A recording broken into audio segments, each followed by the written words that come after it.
뉴스 정면 승부.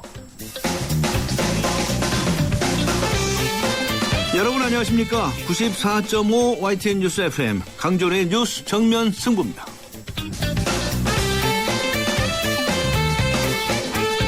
새누리당의 경선이 본격화되면서 이곳저곳에서 잡음이 일고 있는데요.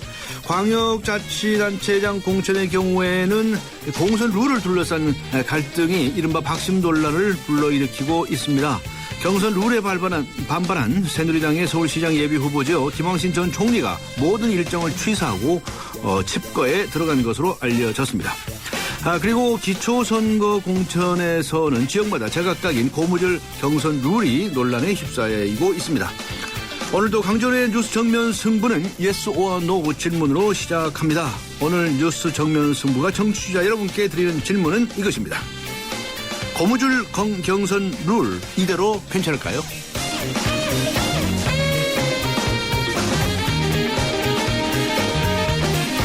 네, 강전의 뉴스 정면 승부 yes or no 질문. 오늘 청취자 여러분께 드린 질문은 고무줄 경선 룰 이대로 괜찮을까요? 입니다. 예스나 노라고 답하시고 의견도 함께 보내주시면 방송이 끝날 무렵에 그 결과를 집계해서 알려드리겠습니다. 짧은 문자 50원, 긴 문자 100원의 유료 문자입니다. 우물정 0945, 우물정 0945번으로 보내주시기 바랍니다. YTN 라디오 어플리케이션 예스로 듣고 계신 분들도 계실 텐데요. 예스 게시판에 글을 남겨주셔도 됩니다.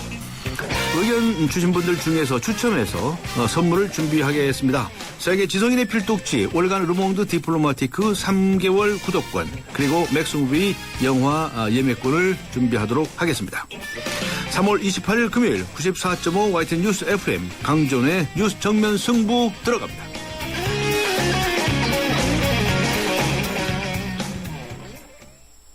침대는 과학이다. 침대과학 50년이 이룬 세계 최고 기술력. 배우던 나라에서 가르치는 나라로 우리 침대에서 자기 할 것이다. 전 세계인을. 에이스 침대. 희망을 잃지 않았던 새터민 유진 씨에게 기프트카는 다시 설 수 있는 힘이 되어 주었습니다. 누군가에게 힘이 되고 싶다는 기프트카의 67번째 주인공 강유진 씨가 만드는 인형. 누구와 나누면 좋을까요? 여러분의 댓글로 추천해주세요. 현대자동차 그룹.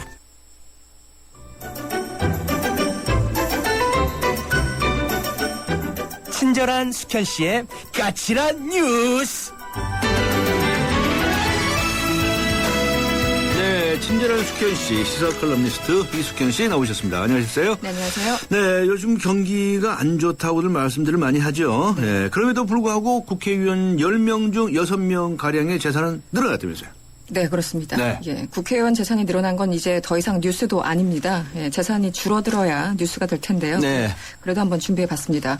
국회 공직자윤리위원회가 오늘 공개한 2013년 국회의원 재산 변동 신고 내역에 따르면요. 지난 2월 말 재산을 등록한 국회의원 295명 가운데 약 65%가 재산이 증가했다고 합니다. 1억 원 이상 재산을 불린 의원은 모두 78명에 달했고요. 이 가운데 5억 원 이상 재산이 늘어난 의원도 10명이나 됐습니다. 특히 500억 원 이상 자산가는요. 총 4명이었는데요. 새누리당 정몽준, 김세연, 박덕흠 의원과 함께 새정치연합의 안철수 의원이었다고 합니다. 네. 이들 4명을 제외하고요. 재산 평균액을 알아봤더니 18억 원이 좀 넘는다고 합니다. 네. 이 평균 낼 때 이 내부는 제외하고 평균 내야 돼요. 네, 지나치게 많으니까. 포함시키게 하면 엄청나게 평균액도 많이 나옵니다. 네. 네. 재산이 감소하는 의원도 있다면서요? 예, 이 와중에 또 재산이 감소한 의원은요. 모두 105명이었습니다. 그런데 1억 원 이상 재산이 줄어든 의원도 45명에 달했다고 합니다. 네. 재산이 1억 원에 미치지 못하는 의원도 11명 정도가 됐는데요. 새누리당 성완종 의원, 그리고 정의당의 심상정 의원 등이 마이너스를 기록했다고 합니다.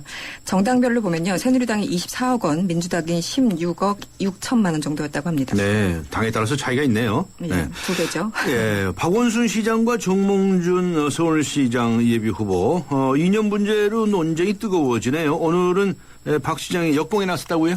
그렇습니다. 지방선거를 앞두고 새누리당이 또다시 색깔론을 꺼내들고 있습니다. 네. 대표적으로 정몽준 의원은 지난 21일 박 시장의 천안함 관련 그 발언을 문제 삼으면서 안보관을 문제 삼은 바가 있습니다. 여기에 대해서 박 시장은 지난 2011년 당시 관훈 토론에서 나는 천안함 사건이 북한의 소행이라고 믿는 사람이라고 수차례 밝혔다면서 공방을 지금까지 이어왔습니다. 그러다가 오늘 박 시장은 역공에 나섰는데요. 한 인터뷰에서 이런 얘기를 했습니다. 정몽준 의원이 지난 2010년 9월 한나라당 대표일 때 국민의 70%가 안 믿으니 천안함 사건을 이제는 덮어야 한다고 얘기를 했다면서 아예 역공에 나선 겁니다. 이 선거철만 되면 도지는 정치권의 고질병인데요. 이 색깔론에 기대지 않으면 불안하기만 한 일부 후보들의 난치병이 아닐까 싶습니다. 네, 서울시장 후보로 출마 선언한 김황식 전 총리. 오늘 경선 룰에 반발을 하면서 모든 일정을 취소했다면서요? 그렇습니다. 일종의 배수진을 친 것으로 보입니다. 네. 당초 당내 경선에서요. 양자 대결을 원했던 김황식 전 총리가요. 어제 3자 경선으로 결정이 되자 오늘 일정을 전면 취소했다고 합니다. 김황식 후보 측은 당에 성의 있는 조치가 없을 경우에는 엄중한 상황이 생길 것이라면서 경선 불참 가능성까지 시사했습니다. 여기에 대해서요. 정몽준 후보는 평지풍파라고 촌평을 했고요. 이해운 후보는 대법관 출신인 김 후보를 겨냥해서 악법도 법이라는 걸 잘 아실 분이라고 꼬집었다고 합니다. 네. 김황식 전 총리가 오늘 이 프로그램에 인터뷰를 하게 돼 있었어요. 아, 그렇습니까? 그것도 취소를 했어요. 어제 집구에 들어간 것 같은데요. 네. 지켜봐야 되겠네요. 네네. 국회의장 직속으로 헌법개정자문위원회가 설치가 되지 않았었습니까? 네. 그런데 이제 거기서 헌법 개정안을 만들었는데 분권형 대통령제다 이렇게 알려졌네요. 그렇습니다. 국회의장 직속 헌법개정자문위가요. 6년 단임의 분권형 대통령제 도입을 골자로 하는 헌법 개정안을 마련한 것으로 알려졌습니다. 네.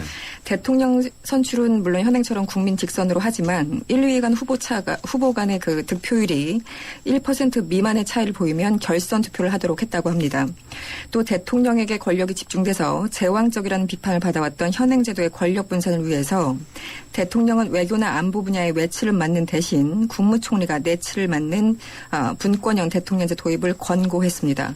총리의 경우는요. 국회가 제적 과반수의 찬성으로 직접 선출하는 이런 내용들을 도입했다고 합니다. 빠르면 30일 발표 예정이라고 알려졌습니다. 네, 거의 프랑스의 이원 집정부제하고 가까운 아마 그런 내용인 것 같네요. 이것도 기다려봐야 되겠네요. 네네. 알겠습니다. 정부와 새누리당, 새정치민주연합이 오는 31일부터 기초연금 도입을 위한 여야정 협의체를 다시 가동하겠다. 이렇게 나왔네요. 그렇습니다. 공회전을 하던 국회가요. 다음 주부터 다시 기초연금법을 논의한다고 합니다. 현재까지 새누리당은요. 국민연금과 그 가입기간을 연계해서 수혜 대상을 65세 이상 노인 중 소위 하위, 소득 하위 75%까지 확대하는 안을 내놓은 바가 있다면서 네. 더 이상 양보할 수 없다 이런 입장입니다. 네. 여기에 대해서 민주당은요. 다소 협상의 여지를 남겨둔 상태입니다. 지금 지방선거를 2달 정도 앞두고 있는데요. 기초연금법 처리가 지연되면 양측 모두 부담스러운 게 사실이라서요. 4월 국회 안에 어떤 식으로든 결론을 좀 낼 것으로 전망이 됩니다. 네, 타협을 해야죠. 네. 지켜봐야 되겠습니다. 수고하셨습니다. 고맙습니다. 네, 감사합니다. 지금까지 시사컬럼니스트 이숙현 씨와 함께 했습니다. 지금 시각은 6시 19분을 향해 가고 있습니다. 이 시각 교통 상황 어떤지 알아보죠. 박화영 캐스터입니다. 예, 기다리던 금요일입니다. 지금 도로 위로는 들뜨기도 하고 바쁘기도 한 마음들이 북적이는데요. 고속도로 이미 경부고속도로 서울 쪽으로 경기권의 정체가 긴 편입니다. 오산에서 신갈까지 18km 구간, 이후로 판교 일대, 양재에서 한남대교까지도 길게 밀립니다. 외곽으로 가는 길은 비교적 수월해서 한남에서 서초 사이로 서울시 구간에서만 밀려 있습니다. 경인고속도로 따라 서울 쪽으로 들어가기도 벌써부터 많이 밀리는데요. 도하에서 가좌 구간, 신월 일대에서 속도가 안 나고 있습니다. 서해안고속도로 서울 쪽으로도 서평택에서 시작된 정체가 비봉까지 아주 길게 이어져 있고요. 안산분기점에서 조남분기점, 일찍에서 금천 구간으로 서울 진입하기도 어렵습니다. 중부고속도로 하남 쪽으로는 일죽 일대, 광주에서 중부 1터널 구간, 남이 쪽으로는 오창 일대에서 주춤합니다. 제2중부고속도로 하남 쪽으로도 서이천 부근 광주원 터널 통과할 때 속도가 떨어져 있습니다. 뉴스 정면승부 교통정보였습니다. 대한민국의 하루, 여러분의 하루를 정리해드립니다. YTN 뉴스 FM, 뉴스 정면승부. 박근혜 대통령은 독일 방문 나흘째인 오늘 독일 드레스덴 공대 연설에서 이른바 통일 닥트린을 발표할 예정으로 있는 것으로 알려졌습니다. 통일 대박 담론을 이어갈 통일 메시지로 어떤 것이 담길지 주목이 되고 있습니다. 전문가 의견 들어보겠습니다. 전 통일교육원 원장을 지내셨고요. 독일 통일연구소 소장이신 박상봉 소장 연결하겠습니다. 안녕하세요. 네, 안녕하십니까. 네, 오늘 박근혜 대통령이 드레스덴 공대 연설에서 박사학위를 받고 나서 명예 박사학위인가요? 받고 나서 네, 이제 답사 형식으로 연설을 할 예정으로 알려져 있죠. 네. 그래 역대 대통령들이 왜 베를린에 가서 얘기를 한 적이 많이 있지 않았습니까? 그런데 박근혜 대통령은 이제 드레스덴을 선택했어요. 어떤 의미가 있을까요? 일단 베를린은 냉전의 상징인 의미가 있고요. 예. 드레스덴은 어떤 통일의 초석을 놓은 이미지가 있는 도시입니다. 네. 인류의 성공한 도시고 그런 예. 이미지의 차이가 있죠. 예. 예, 그렇군요. 역대 대통령들 입에서 이렇게 독일을 방문해서는 이제 통일 닥트린이라고 할 수 있는 그런 얘기들이 나오지 않았습니까? 네. 예. 예. 그러니까 이번에도 그런 의미의 대북 메시지가 나올 것으로 예상을 하고 있죠. 우선 2000년도에 김대중 대통령께서 베를린 선언을 하셨죠. 예. 이제 대북 메시지는 냉전 종식, 평화 정착을 위한 남북 상호간의 특사 파견. 네. 라는 선언을 했고 북한이 이걸 즉시 받아들였죠. 그래서 그해 6월 15일 남북 정상회담이 성사된 것이 이제 당시의 선언이었고 2011년도에 이명박 대통령께서 또 베를린 선언을 하셨죠. 네. 그때는 그때 상황이 그 전에 2010년도에 연평도 포격, 천안 폭침과 같은 것들이 있어서 좀 강력한 대북 메시지를 전했죠. 북핵을 포기하라는 그런 얘기와 함께 좀 과거의 테러, 연평도와 천안함을 얘기하는 거겠죠. 사과할 것을 요구하는 그 선언이 담겨져 있는 것이 좀 두 선언이 대비된다고 볼 수 있죠. 네. 이번에 드레스덴, 네, 말씀하십시오. 이번에 드레스덴 선언은 아까도 말씀드렸지만 통일의 이미지가 강한데기 때문에 네. 그것과 좀 다른 그런 선언 내용이 담길 것으로 봅니다. 어떤 메시지가 담길 것으로 전망을 하세요? 어차피 통일 주제로 한 연설이 될 수밖에 없기 때문에 네. 그렇다고 무작정 그런 얘기를 할 수도 없지만 제가 생각하기엔 이제 지난번에 그 북한 인권 문제가 좀 거론될 것 같고요. 예. 그다음에 인도주의적 차원에서의 이산가족 상봉. 네. 그리고 이제 빠질 수 없는 게 이제 핵에 대한 얘기를 할 것 같아요. 핵에 대한 예. 얘기. 그래서 이제 그 23일 날 있었던 이제 핵 안보 정상회담에서 나왔던 내용들을 언급하면서 네. 물론 북한이 받아들이긴 어렵겠지만 이제 그렇게 욕을 하고 대북 경협 또는 남북 관계 개선 문제를 좀 담을 것 같은 그런 생각이 듭니다. 네. 일각에서는 무슨 통신이라든가 교통이라든가 여러 가지 북한 인프라 건설이라든가 또 농촌 개발이라든가 네. 말이죠. 이런 전망을 하시는 분들도 있고 특히 네. 어린이들 영유아에 대한 무슨 취약층에 대한 지원이라든가 이런 얘기도 이제 추출하시는 분도 있어요. 새로운 대북 네네. 제안에 혹시 이런 것들이 포함될 것이라고 기대해도 될까요? 근데 이제 우리가 그런 것이 들어가겠죠. 들어가겠지만 아마 보다 그 전제가 많이 들어갈 거로 봅니다. 왜냐하면 이제 지금 최근에 일어난 상황들을 우리 보면 단거리 미사일을 대량으로 발사하지 않았습니까? 네. 거기다가 또다시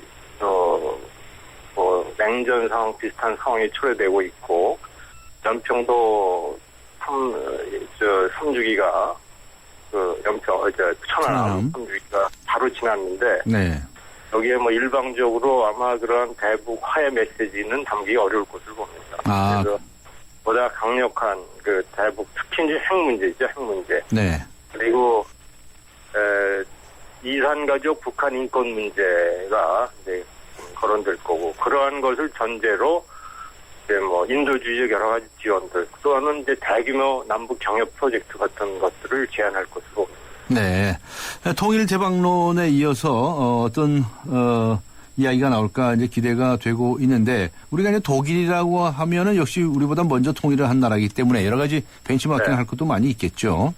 그런데 이제 근본적으로 다른 점도 있다는 지적도 있습니다. 예를 들어서 북은 지금 핵을 만지작거리고 있지 않습니까? 그렇죠. 과거 동독은 그런 게 아니었거든요. 네. 그렇죠. 그런 좀 큰 차이점이 있는데 독일에서 어떤 점 우리가 본받을 수 있고 어떤 점은 또 본받기 어려울는지요? 일단 본받을 것은 우리가 독일이 걸어간 길을 우리가 먼저 걸어간 길을 우리가 뒤따라가는 형태로 볼 수 있죠. 뭐 독일 통일을 그대로 답습하자는 얘기가 아니고 우리가 독일의 간 길을 중에서는 잘한 것도 있고 못한 것도 있지 않겠습니까? 잘한 거는 우리가 다 답습해 가고 네. 잘못된 것은 그 시행착오가 무엇인지 연구해 가는 그런 차원으로 볼 수 있고요.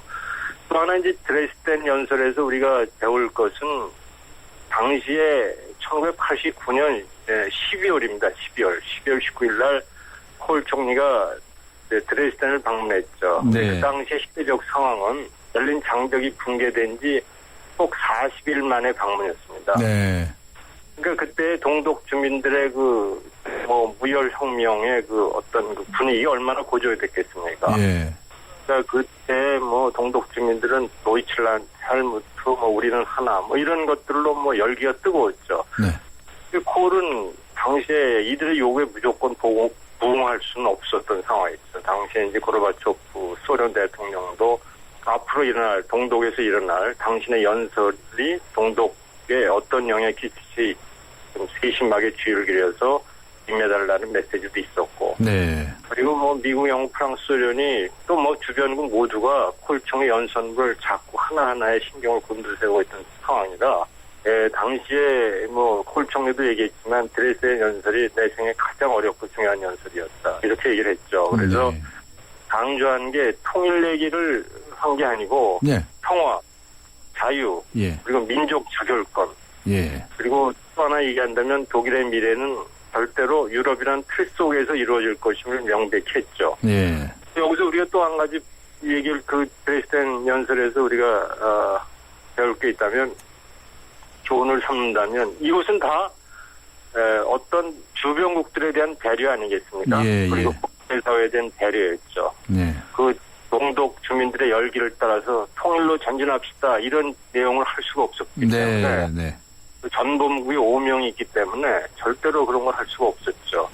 그렇지만 강조한 게 우리는 평화를 원한다. 네.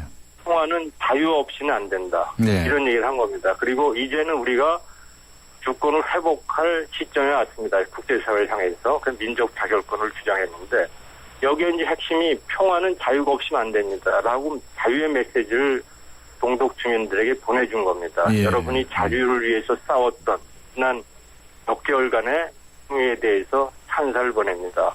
그리고 분명하게 동독의 당시에 코네카가 이제 축출당 당하고 공산 정권이 무너졌지만 또 개혁 공산주의자 모드로크 총리에게 그런 요구를 합니다. 국제사회는 물론이고 동독 주민들에게 네. 앞으로 통일 얘기가 아니라 민족 문제를 우리가 얘기를 하는데 네.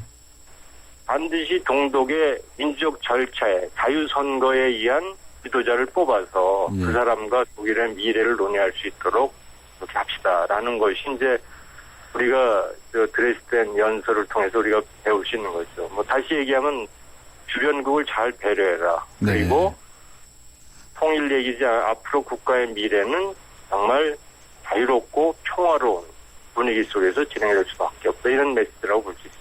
네, 알겠습니다. 오늘 여기까지 듣도록 하겠습니다. 수고하셨습니다. 네네. 네, 감사합니다. 지금까지 독일 통일연구소의 박상봉 소장과 함께 했습니다. 쉐보레 런칭 3주년 기념 빅 러브 페스티벌. 쉐보레 구매 시 매일 3명에게 30일간 300만 원 상당의 경품을. 스파크 최대 3년 무이자 할부. 말리부 캡티바 최대 3년 1.9% 할부. 차종에 따라 최대 100만 원 할인. 쉐보레 전시장 방문 시 기념품을 드립니다. 홈페이지 참조. 3월 31일까지. 정우성입니다. 지금 대한민국에는 웰메이드 같은 옷집이 필요합니다. 살 때 좋은 옷이 입을 때도 좋은 옷이 될 수 있도록 국민 한 분 한 분께 힘이 될 수 있도록 국민의 옷집 웰메이드가 인디안과 함께 전국 400곳에서 당신을 찾아갑니다. 국민의 옷집 웰메이드. 후웨이 UK에선 정수기 필터 교체하듯이 오염된 매트리스 상단을 새 걸로 교체할 수 있대요. 우와! 게다가 미세먼지부터 진먼지 진드기까지 7단계로 케어해준대요. 위생까지 책임져야 진짜 침대다. 고에이 매트리스 케어 렌탈 1588-5100. 네, 94.5 YTN 뉴스 FM 강전의 뉴스 정면 승부 2부 1부 여기서 마치고요. 잠시 후 2부에서는 매주 금요일마다 공연 선물 배달해 주는 분 있죠. 방송인 최욱 씨와 함께 금요 시사 퀴즈 알아보도록 하겠습니다. 2부에서 뵙겠습니다. 2014 YTN 연중기획 함께하는 미래 창조 대한민국 한국 홍보 전문가 서경덕 성신여대 교수입니다. 올바른 역사를 인식하는 것, 그리고 올바른 역사를 교육시키는 것, 그게 바로 대한민국의 미래가 아니겠습니까? 요즘 청소년들에게요, 이 3.1절이 3.1절이라는 대답을 듣고 납니다. 그럴 때마다 제가 가장 크게 느꼈던 건 우리의 역사의 가장 큰 적은 일본 정부나 중국 정부가 아니라 바로 우리들의 무관심이었다는 겁니다. 앞으로 우리 국민들이 한국사에 더 관심을 갖고요, 한국사를 통해 세계사를 바라보고 세계사 속에 글로벌 시대를 맞는 우리 대한민국의 더 밝은 미래를 창조해 나갔으면 좋겠습니다. 2014 YTN 연중기획 함께하는 미래 창조 대한민국. 이 캠페인은 고객과 함께하는 솔루션 파트너 LG화학과 함께합니다.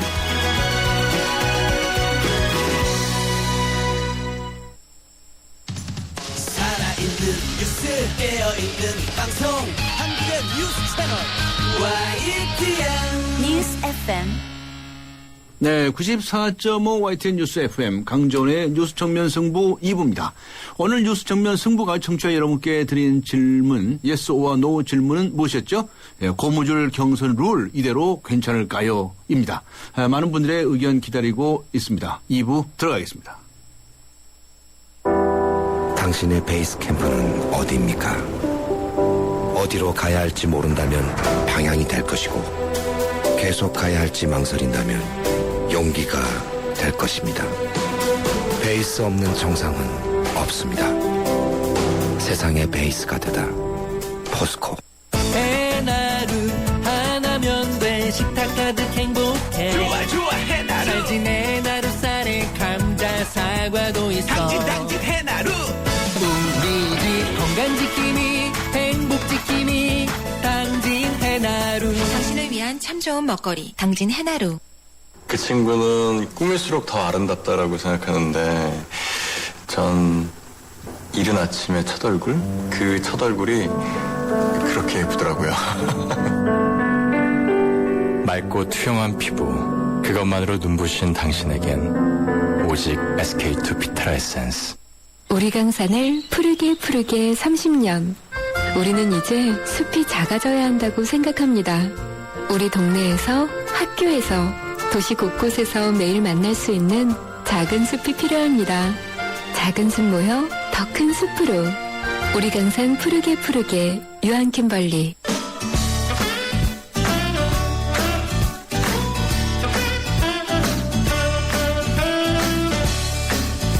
장안의 화제, 체육과 함께하는 공부하고 공연 가는 금요시사 퀴즈.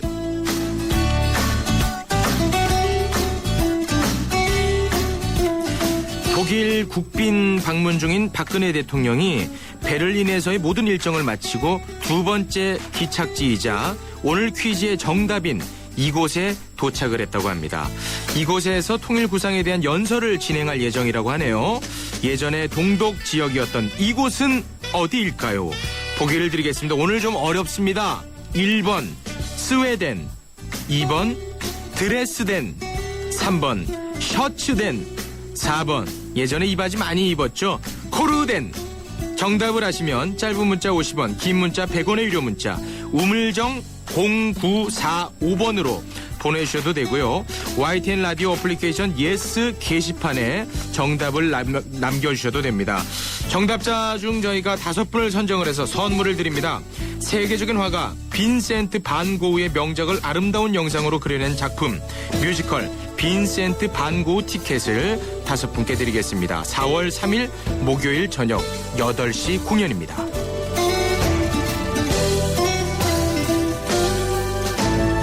오늘 오늘 선물로 드리는 뮤지컬 빈센트 반 고흐는 이 시대 최고의 화가 빈센트 반 고흐가 남긴 700여 편의 그림과 편지를 노래로 펼쳐낸 작품입니다. 현대적 해석과 화려한 영상 기법을 자랑하는 뮤지컬 빈센트 반 고흐는 충무 아트홀 중국장 블랙에서 오는 4월 27일까지 만나볼 수 있습니다.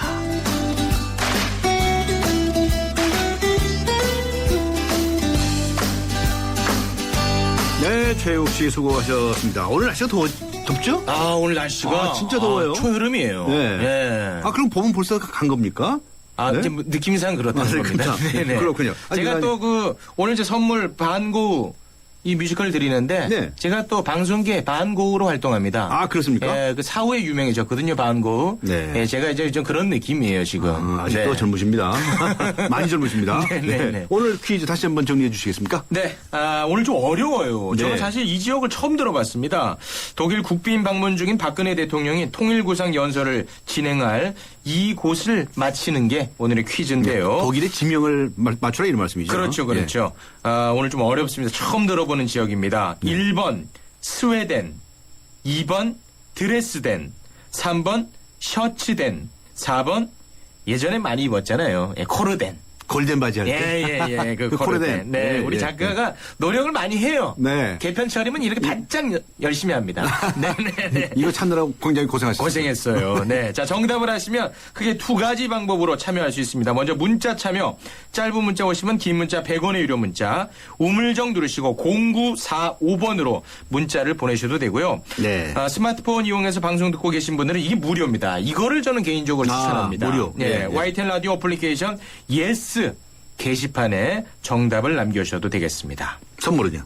5상을 선정을 해서 세계적인 화가 빈센트 반 고흐의 명작을 아름다운 영상으로 그려낸 작품입니다. 뮤지컬 빈센트 반 고흐 티켓을 여러분께 드리겠습니다. 한 분께 2장을 드리는 거예요. 한 분께 2장? 그렇죠. 와. 네. 4월 3일 목요일 저녁 8시 공연이니까요. 네. 많은 분들 참여해서 받아가시기 바라겠습니다. 한 분께 2장 드리는 이유는 뭐예요? 혼자서 보기는 그건 어떻게 보면 벌칙이죠. 그렇겠죠? 네. 자, 오늘의 정답인 바로 이곳. 우리나라 대통령이 공식적으로 방문을 한 것은 처음이라면서요. 그렇습니다. 네. 김대중 전 대통령 그리고 이명박 전 대통령은 이제 베를린에서 연설을 한 바는 있는데 베를린. 네, 오늘의 정답인 이곳을 방문한 대통령은 없었습니다. 베를린 확실하게 아니네요. 예, 베를린 아니네. 예. 보기에도 없었습니다. 예, 박근혜 대통령이 이번에 이제 대한민국 대통령으로서는 이제 최초로 방문한 건데 박근혜 대통령은 이 지역의 대표 종합대학에서 명예 박사학위를 수여를 받고요. 네. 통일구상 연설을 진행할 예정이라고 합니다. 네. 제가 궁금한 게 있는데 네. 이런 명예 박사학위 이거 뭐예요, 이런 거는? 공부 열심히 하면 받습니다. 아, 그렇습니까? 저도 잘 몰라요. 아, 몰라요. 예, 이게 그 분야에 관해서 척결한 공이 있다든가 이런 이들에게 되게 각 대학에서 수여를 하죠. 네. 자, 그런데 박근혜 대통령이 이곳을 독일의 2번째 목적지로 선정한 거 아닙니까? 네. 우리 거기에서 통일 구상에 관한 연설을 아마 잠시 후에 나올 것 같은데요. 이 특별한 이유가 있을까요? 이것이 이제 그 아픔이 있는 곳이죠. 예, 서독과 동독으로 갈라지면서 동독에 이제 속해진 그런 도시였는데 지금은 이제 또 엄청나게 발전한 그런 도시 아니겠습니까? 통일은 대박. 그 산 증거인 지역입니다. 네. 그래서 아마 이곳에서 연설을 하지 않을까 그런 생각을 해봅니다. 그렇군요. 소개해 주실 공연은 빈센트 반 고흐 작품을 뮤지컬로 바꾼 거? 네. 예, 알겠습니다. 자, 지금 박근혜 대통령의 연설이 시작이 됐다고 합니다.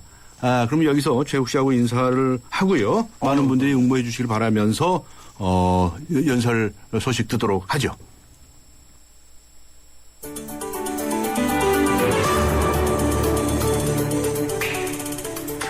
지금부터 독일 드레스덴 공대에서 진행되고 있는 박근혜 대통령의 연설 현장을 생중계해드리겠습니다.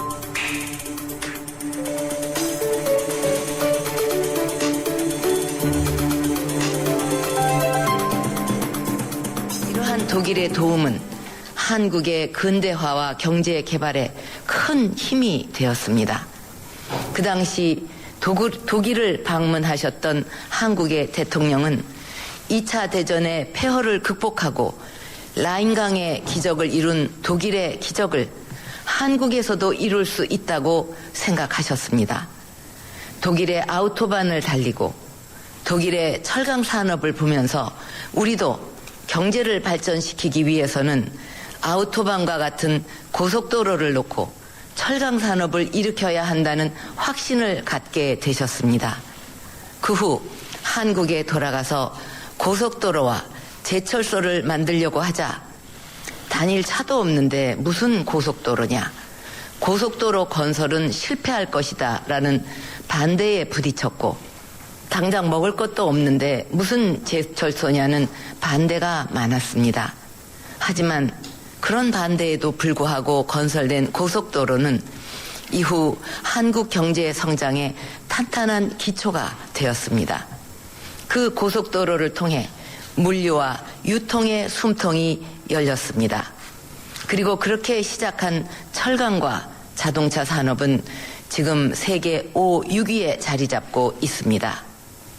50년 전 차관조차 받기 어려웠던 나라가 이제 세계 8위의 무역대국으로 성장하였고 독일의 중요한 경제협력 파트너가 되었습니다. 저는 대한민국이 어려울 때 힘이 되어준 독일의 신뢰와 믿음에 대한민국 대통령으로서 다시 한번 감사를 드립니다.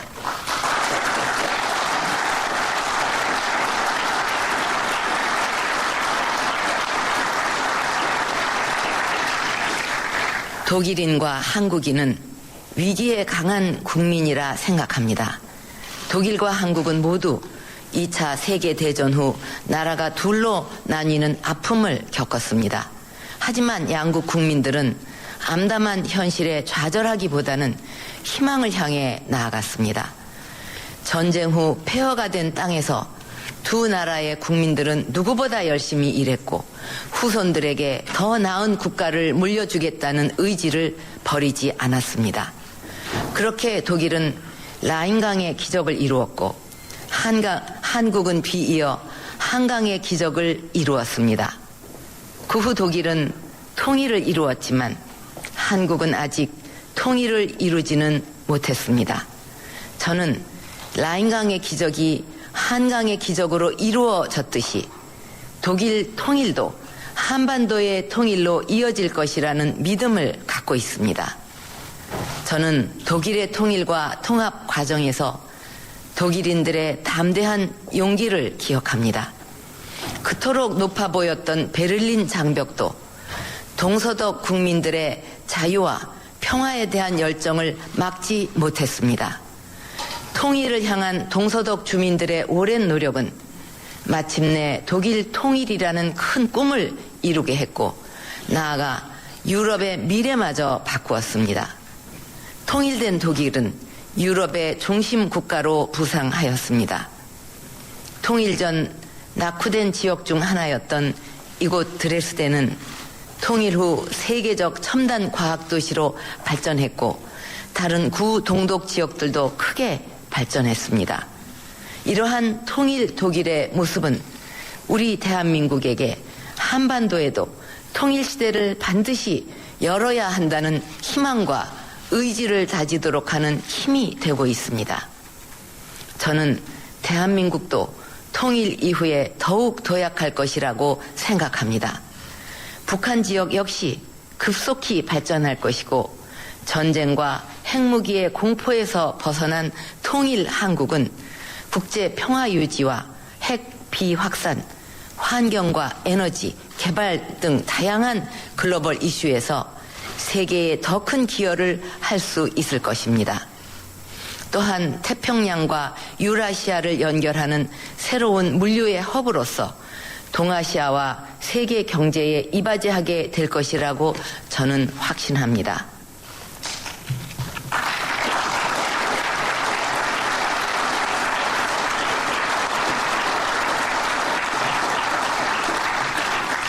여러분, 저는 최근 외신 보도를 통해 북한 아이들의 모습을 보고 가슴이 아팠습니다. 경제난 속에 부모를 잃은 아이들은 거리에 방치되어 있었고 추위 속에서 배고픔을 견뎌내고 있었습니다. 지금 이 시각에도 자유와 행복을 위해 목숨을 걸고 국경을 넘는 탈북자들이 있습니다. 또한 전쟁 중 가족과 헤어진 후 아직 생사도 모른 채 다시 만날 날만 손꼽아 기다리는 수많은 남북 이산 가족들 역시 분단의 아픔을 고스란히 보여주고 있습니다. 독일 국민이 베를린 장벽을 무너뜨리고 자유와 번영, 평화를 이루어냈듯이 이제 한반도에서도 새로운 미래를 열어가기 위해 장벽을 무너뜨려야 합니다. 지금 남북한 간에는 한반도의 허리를 가르고 있는 군사적 대결의 장벽이 있습니다. 전쟁과 그 이후 지속된 대결과 대립으로 불신의 장벽도 쌓였습니다. 서로 다른 이념과 체제 속에 오랜 기간 살아온 남북한 주민의 사고방식과 삶의 방식 사이에 놓인 사회 문화적 장벽도 높습니다. 북한의 핵 개발로 인해 국제사회와 북한 간에 조성된 단절과 고립의 장벽도 있습니다. 한반도의 통일을 위해서는 이런 모든 장벽들을 허물어야 합니다.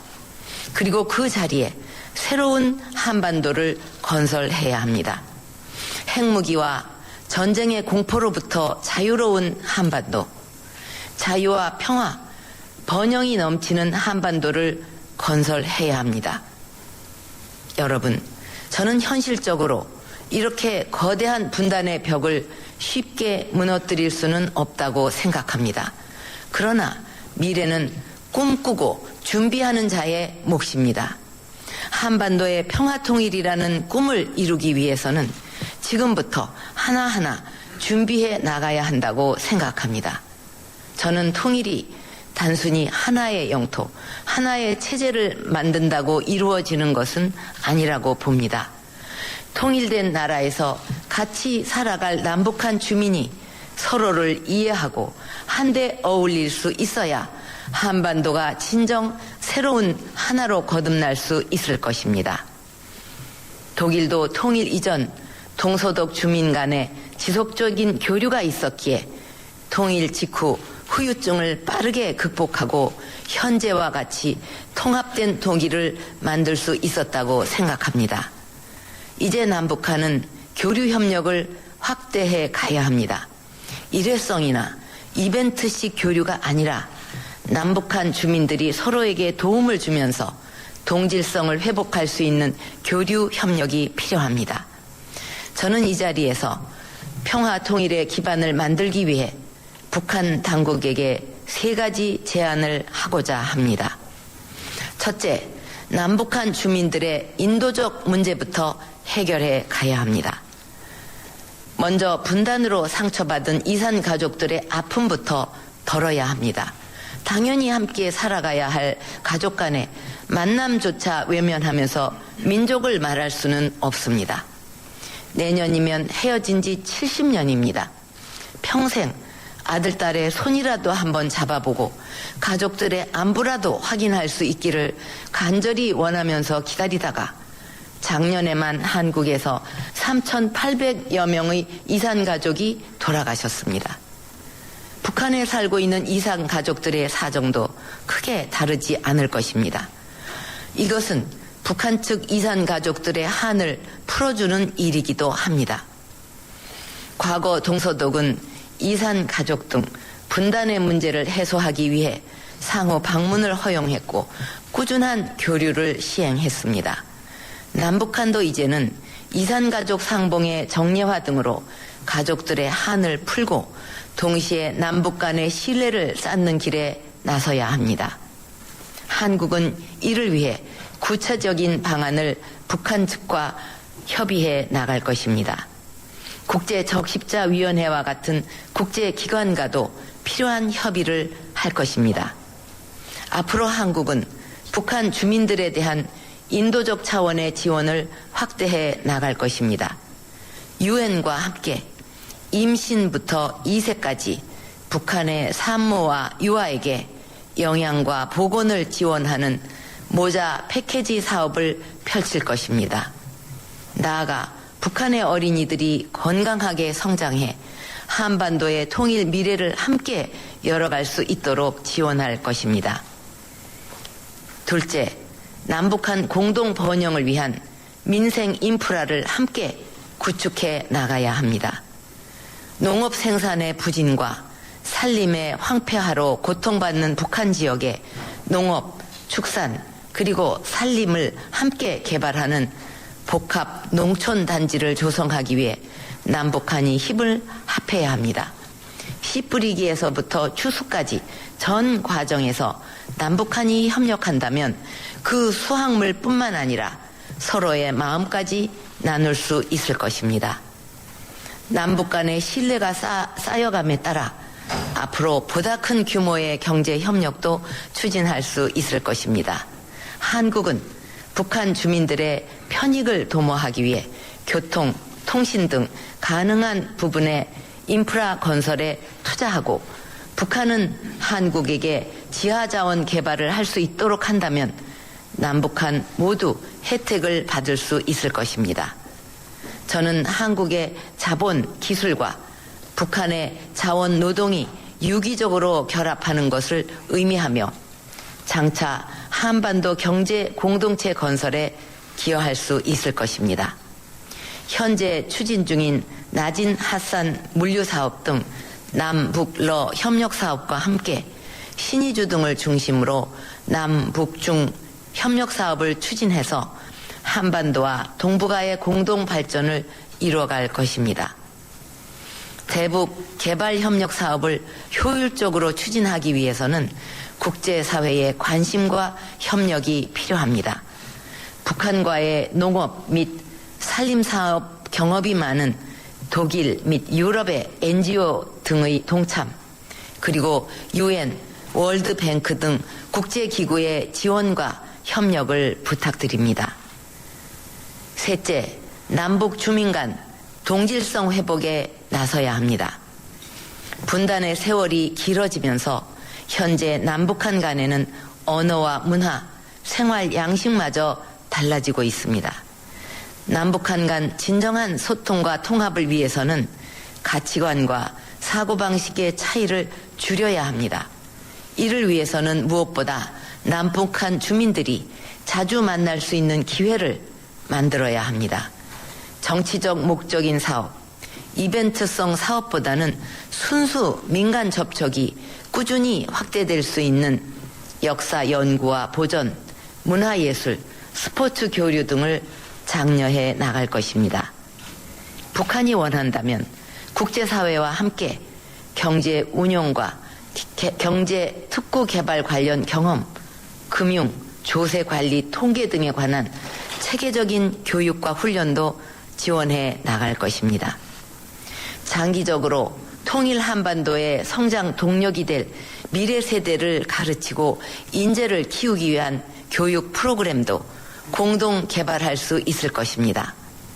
저는 이런 제안을 남북한이 함께 실현할 수 있도록 남북교류 협력사무소 설치를 북측에 제안하고자 합니다. 내외 귀빈 여러분, 현재 분단된 한반도를 가장 상징적으로 보여주는 곳이 남북한을 가로지르는 휴전선과 그 사이에 있는 세계에서 가장 중무장된 비무장지대라고 생각합니다. 저는 바로 그곳에 남북한과 유엔이 함께 세계 평화공원을 조성했으면 합니다. DMZ의 작은 지역에서부터 철조망과 지뢰를 걷어내고 생명과 평화의 공간을 만들어 가기를 희망합니다. DMZ 세계평화공원은 DMZ 긴장을 평화로, 한반도의 분단을 통일로, 동아시아의 갈등을 화합으로 이끄는 출발점이 될 것입니다.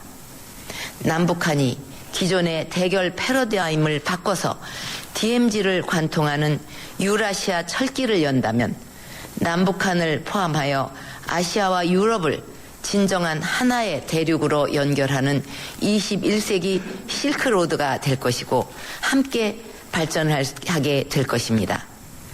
하나된 한반도를 만들기 위한 이런 노력이 하루빨리 이루어질 수 있도록 북한은 비핵화로 나아가야 합니다.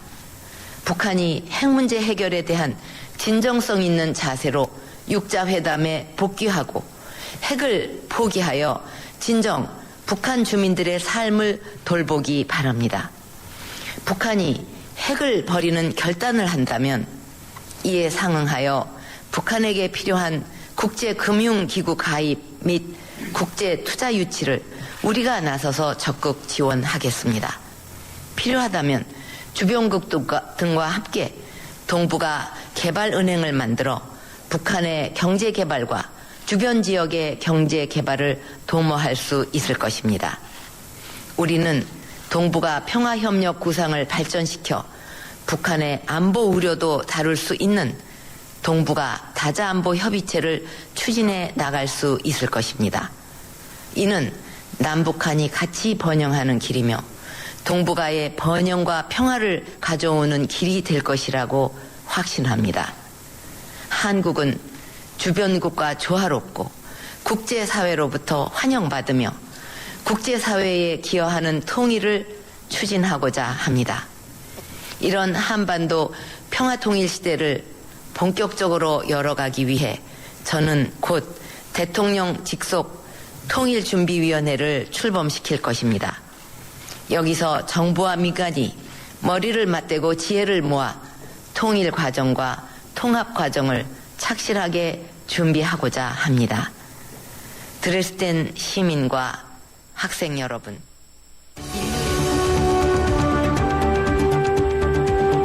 지금까지 독일 드레스덴 공대에서 진행된 박근혜 대통령의 통일 독트린 발표를 YTN TV와 라디오로 동시에 전해드렸습니다. 이어서 강지원의 뉴스 정면 승부 2부가 이어집니다.